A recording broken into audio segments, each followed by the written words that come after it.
You know that specific sound a pair of $800 Italian leather dress shoes makes on polished concrete? It's not just a click. It's a declaration of war. It's a sharp, rhythmic tap, tap, tap that says, I've never worried about a mortgage payment in my life, and I'm about to mess with yours. I'm Brady Martinez, 49 years old, and I was standing near the back of the main atrium at Nexus Dynamics, holding a lukewarm cup of break room coffee that tasted like motor oil and disappointment. I'd been the director of operations in real estate for 21 years. That means I knew exactly how much that polished concrete floor cost per square foot, 20 tiles and 50 sounds installed. I knew the HVAC load required to keep this glass atrium from turning into a greenhouse in Austin heat, and I knew that the lease on the coffee machine was expiring in 2 weeks. But apparently, I was obsolete. Shane Rodriguez, the founder's son, swept into the room like a tornado in a $3,000 tech bro uniform. He had that specific glow that only comes from organic juice cleanses and zero real-world consequences.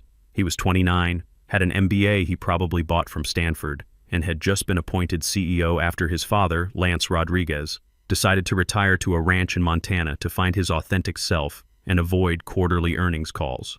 "Good morning, team," Shane chirped. His voice had that manic positivity that makes grown men break out in hives. He didn't use a microphone. He projected like he was addressing a stadium. "Today marks a new era, Nexus 2.0. We're trimming the fat. We're pivoting. We're disrupting our own legacy." I took a slow sip of my terrible coffee. Trimming the fat is corporate speak for firing anyone who remembers when the servers actually worked. Shane scanned the room with laser focus. His eyes weren't looking for people. They were looking for targets. When his gaze landed on me, he didn't blink. He smiled that shark grin that showed too many teeth. "Brady," he said. The room went dead silent. You could hear the hum of the vending machines in the hallway. "Step forward, please." I didn't move immediately. I adjusted my glasses, smoothed the front of my navy polo shirt, bought at Costco on sale 3 years ago. Practical, durable, invisible. I walked to the front of the room in my work boots, making no noise compared to his designer shoes. "Everyone," Shane gestured to me like I was a museum exhibit of an extinct species. "This is what I'm talking about. The old guard, the stagnant bureaucracy. Brady here has been managing our facilities since before TikTok existed, and frankly, we don't need managers anymore. We need visionaries. We need agility." He turned to me, dropping the smile. "Brady, consider this your notice, effective immediately. We're outsourcing operations and facilities to a cloud-based firm in Silicon Valley. They're cheaper, faster, and frankly, more innovative." A murmur rippled through the crowd. I saw Sarah Miller, the company's general counsel, standing to Shane's right. Sarah was a good lawyer, but she looked nervous. She knew this was a potential age discrimination lawsuit wrapped in a wrongful termination bow, but she was too scared of the new vision to speak up. "You want me to leave now?" I asked. My voice was steady. "I don't yell. I solve problems." "Right now," Shane said, checking his Apple Watch, "security will escort you. Leave your laptop. And please don't make a scene. It's so analog." I nodded slowly, calmly. I didn't get angry. I didn't beg. I didn't shout about my 21 years of loyalty or the time I came in at 2 a.m. because a water main burst in the server room and I was the only one with the emergency contractor's number. I simply reached into my Canvas messenger bag. "Very well," I said. "If I'm no longer the director of operations, I suppose I shouldn't be holding on to these." I pulled out a heavy brass ring. It wasn't a digital key card. It was a physical, old-school key ring with about 20 master keys on it. Keys that looked like they belonged in a maximum security facility. I placed them gently on the sleek glass podium in front of Shane. Clink. "The master set," I said quietly. "Campus access, warehouse, perimeter, server rooms and executive suite override." Shane rolled his eyes. "Cute. We use key cards, Brady. Keep your antiques as a souvenir." But Sarah Miller finally looked up from her shoes. Her eyes locked onto that brass ring. Specifically, she was looking at the small red tag attached to the largest key. The color drained from her face like she'd been hit with cold water. "Shane," Sarah whispered. It was a strangled sound. "Shane, those aren't just facility keys." "Quiet, Sarah," Shane snapped. He waved at security. "Get him out of here." 2 guards, guys I'd hired myself, guys whose kids' names I knew, stepped forward looking apologetic. "Sorry, Mr. Martinez," one mumbled. "It's fine, Jason," I said. "You're just doing your job." I turned back to Shane one last time. He was already looking at his phone, bored with his own power play. He had no idea what he'd just done. He thought he was throwing out the trash. He didn't realize he was throwing out the load-bearing wall of the entire operation. "Good luck with the cloud-based management," I said. "I hear the reception is terrible in the basement." I walked out without looking back. But as the glass doors slid shut behind me, I saw Sarah frantically grabbing the key ring, her hands shaking as she brought it close to her face to read the tag. I knew what it said. I wrote it there myself 13 years ago. Property of Lone Star Holdings, LLC. Owner use only. Shane had wanted a show. He wanted to prove he was the boss. Well, he certainly proved something. He proved that you should never fire the person who holds the keys until you know exactly whose locks they open. And he was about to find out that Nexus Dynamics didn't actually own the ground he was standing on. I did. To understand why Sarah the lawyer looked like she was about to lose her lunch, you have to understand the history of Nexus Dynamics.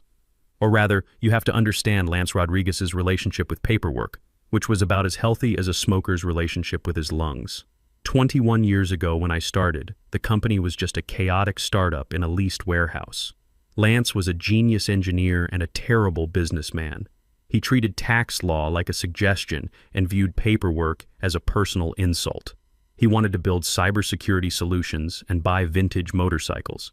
He did not want to deal with property taxes, zoning permits, or liability insurance. I was fresh out of the Navy then, 28 years old with an engineering background and a healthy respect for proper documentation. The military teaches you that paperwork saves lives and careers. Lance hired me as a facilities manager because I was the only guy who showed up to the interview with a 3-ring binder full of questions about the building's infrastructure. About 8 years into my tenure, Nexus exploded. We were drowning in government contracts and needed to expand fast. Lance wanted to buy a massive campus in Austin, 4 buildings, a data center, and a secure testing facility. It was a $35 million acquisition, which was serious money back then. But Lance had a problem. He was personally leveraged because of a messy divorce. Shane's mom had taken the lake house and half the stock options. Lance kept the debt, and the company's credit rating was shaky because he kept missing quarterly filings. The man could build encryption algorithms that would make the NSA weep, but he couldn't remember to file a Form 10-K. Banks weren't exactly lining up to lend Nexus the full amount for the real estate. I was sitting in the conference room, the old one that smelled like stale donuts and broken dreams, watching Lance have what could only be described as a controlled meltdown. He was throwing stress balls at a whiteboard because the bank wanted a bigger down payment than he could scrape together. "I don't have time for this," Lance shouted, his hair looking like he'd been running his hands through it for hours. "I need that facility. We have classified equipment sitting in a rented garage that floods every time it drizzles. Brady, fix it." "Fix the bank's lending criteria?" I asked, looking up from my notepad where I'd been calculating square footage costs. "Fix the ownership structure," he said, spinning around to face me. "I don't care who owns it, I just need to use it. Set up a shell company, set up a trust, set up a lemonade stand, I don't care. Just get the deed signed so I can move the equipment in before the next thunderstorm." That was the moment, the golden opportunity that would change everything. See, Lance didn't care about assets. He was an engineer's engineer. He cared about function, not form. He viewed real estate as a necessary evil, something you had to maintain, insure, and pay taxes on. He wanted the utility of the building without the headache of ownership. So I proposed a solution, a strategic, holding entity that would handle all the boring real estate stuff while he focused on the fun engineering problems. "What if," I said, pulling out a legal pad, "we create an LLC specifically to hold the property? This entity purchases the land, assumes all the liability, and leases it back to Nexus on a triple net basis. That keeps the mortgage off your balance sheet, improves your debt-to-equity ratio for future investors, and gives you operational control without ownership hassles." Lance's eyes lit up. "You can do that?" "It's perfectly legal. Companies do it all the time for tax and liability purposes. How long would it take?" 2 weeks to set up the LLC, another month to structure the purchase." Lance didn't even pause. "Do it. Whatever paperwork needs signing, just put it in front of me. I trust you to handle the details." And that, right there, was Lance Rodriguez in a nutshell. Brilliant man, but he treated legal documents like software licenses, something you scroll through quickly and click, "I agree," without reading. I spent the next 2 weeks creating Lone Star Holdings, LLC. The name was deliberately boring. It sounded like every other generic Texas business entity. I filed the paperwork, established the bank accounts, and prepared all the purchase documents. Here's the detail that would eventually change everything. When I created Lone Star Holdings, I made myself the sole member. Not Nexus Dynamics, not Lance Rodriguez. Me. Was this legal? Absolutely. Was it disclosed? You bet. It was right there on page 38 of the purchase agreement that Lance signed. Lone Star Holdings, LLC, a Texas limited liability company, sole member, Brady Martinez. The beautiful thing about disclosure is that it only works if someone actually reads what they're signing. Lance signed that document while eating a breakfast burrito and talking on the phone with a supplier about server racks. He saw improved debt ratio and operational control maintained, and his brain shut off. I put up my own savings for the down payment, about $200,000 from my Navy pension, and some smart investments I'd made over the years. The bank approved the loan because Nexus signed a 15-year lease agreement that guaranteed the mortgage payments, plus a healthy profit margin. Essentially, Nexus Dynamics was paying my mortgage while I built equity in prime Austin real estate. For 15 years, I played the part of the dutiful employee. I managed the buildings, fixed the equipment, negotiated contracts with vendors, and every month, like clockwork, Nexus wired $180,000 to Lone Star Holdings. And every month, Lone Star Holdings paid the mortgage and deposited the rest into a very healthy bank account. I never flaunted it. I drove my Ford F-150, brought lunch in a cooler, wore polo shirts and work boots. I let everyone treat me like the maintenance guy, the guy you call when something breaks or when you need someone to coordinate with the cleaning crew. I became the landlord they forgot they had. The genius of it was the infrastructure clause I'd buried in the lease agreement.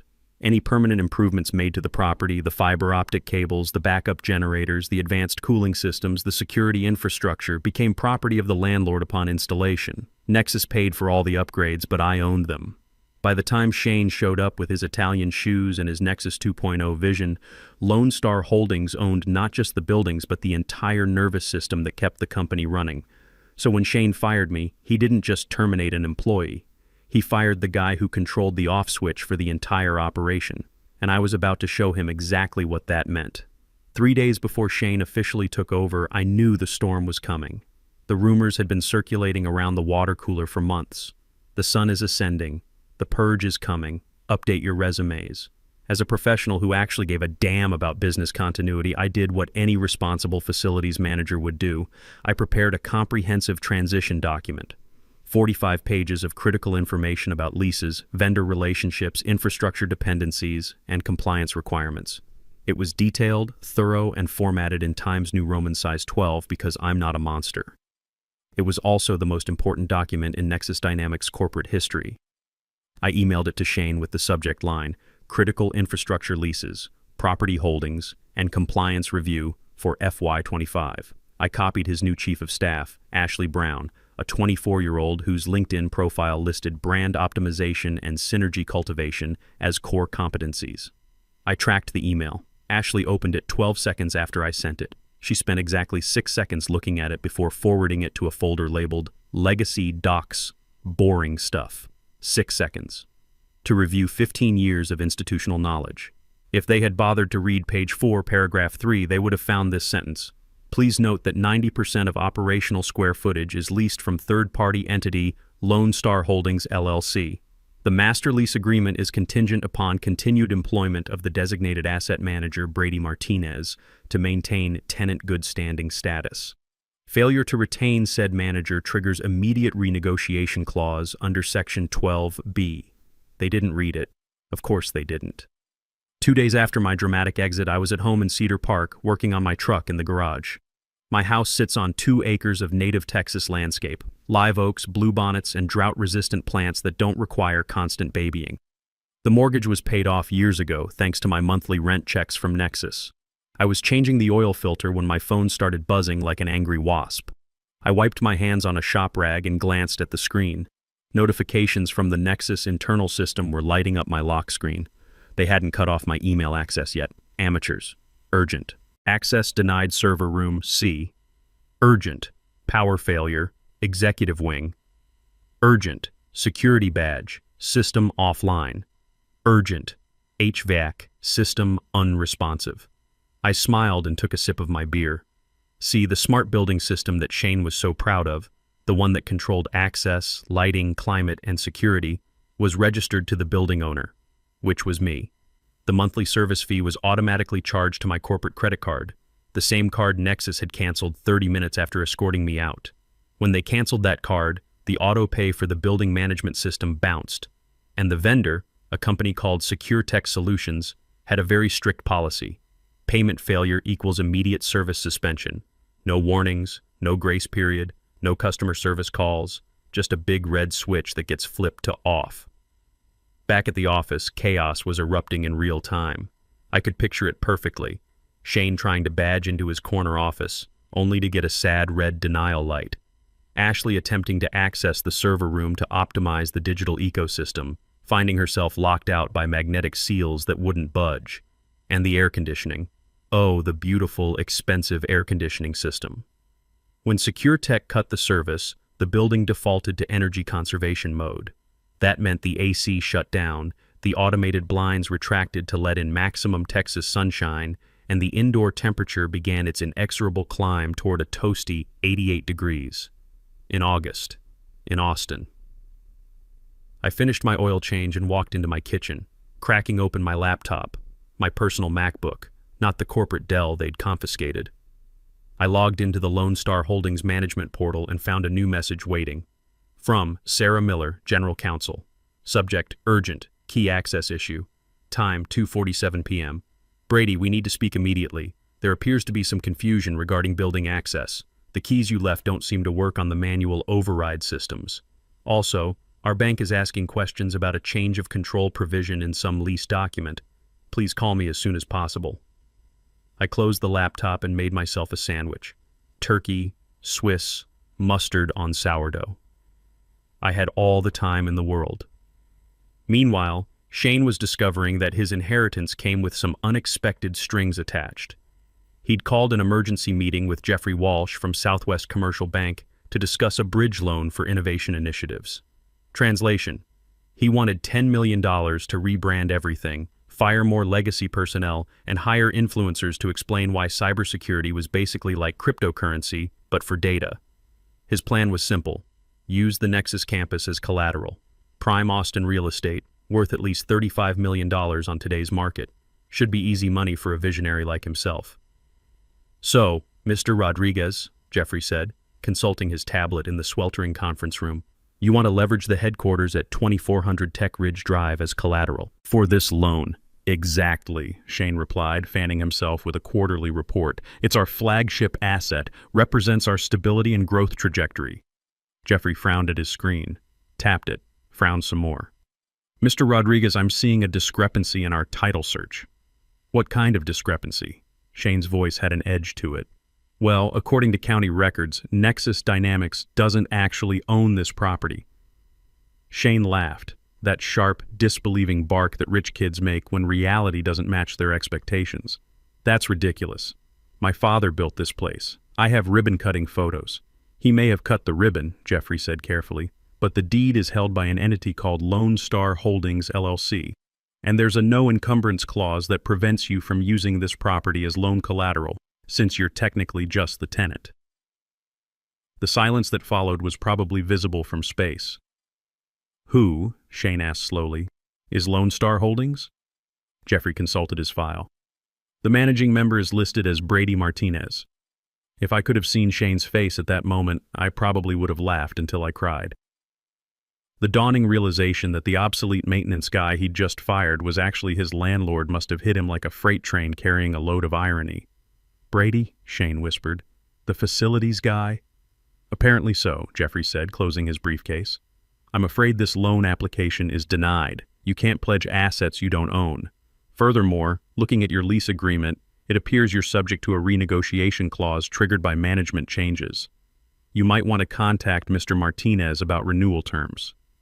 Shane sat there in his $3,000 outfit, sweating in his own conference room, finally understanding that he'd just fired the one person who could literally turn off the lights. And I was just getting started. I decided it was time to make things official. Not a phone call, not an email. I drafted a formal notice on Lone Star Holdings letterhead and had it hand-delivered by courier. 2. Nexus Dynamics Executive Team. From Lone Star Holdings LLC, RE, Notice of Lease Violation and Compliance Audit. Dear Tenant, it has come to our attention that the designated liaison, B. Martinez, is no longer employed by your firm. Per Section 12B of the Master Lease, this triggers an immediate compliance review. Please be advised that all building modifications made without owner approval must be reversed immediately. This includes unauthorized collaboration pods in the lobby, fire code violation, and the meditation garden installation, zoning violation. Additionally, pursuant to the gross negligence clause, current month rent is subject to a 15% penalty fee. Please remit payment of $27,000 immediately. Site inspection scheduled for Monday 9 a.m. Master keys required. Sincerely, management. Shane's response was predictable. First came the panicked voicemails, then the desperate text messages, then the threats of lawsuits. I ignored them all. If the landlord wanted to communicate with his tenant, they could follow proper channels. Certified mail only, 5 to 7 business days response time. The real fun started when Shane hired a director of physical operations named Corey Davis to replace me. Corey lasted 36 hours before I had him fired through a combination of HVAC sabotage and strategic code enforcement calls. The city inspector who showed up Monday morning took one look at Shane's unauthorized lobby modifications and slapped a bright red condemnation notice on the front entrance. Building closed until compliance, Inspector Kevin Taylor announced. Fine is $2,500 per day payable to the property owner. That's when the board of directors finally got involved. Saturday morning, a black Tesla pulled into my driveway. Jennifer Wilson, chairwoman of Nexus's board, walked up to my front porch where I was enjoying my coffee and the morning bird songs. "Brady," she said, nodding respectfully. "Jennifer, nice day for a drive. You've made your point. Shane is inexperienced. He made a serious mistake." "A mistake is forgetting to file a quarterly report, Jennifer. Firing the guy who owns your building is corporate suicide." She smiled grimly. "Agreed. The board is meeting Monday. Emergency session. We want you there." "I don't work for Nexus anymore." "We know. We want you there as the landlord. We need to discuss terms of surrender." Monday morning, I walked into the Nexus boardroom, a room I'd maintained for 21 years but never sat in as an equal. Today, I took the chair at the head of the table. When I walked in wearing my best dress shirt and blazer, nobody challenged me.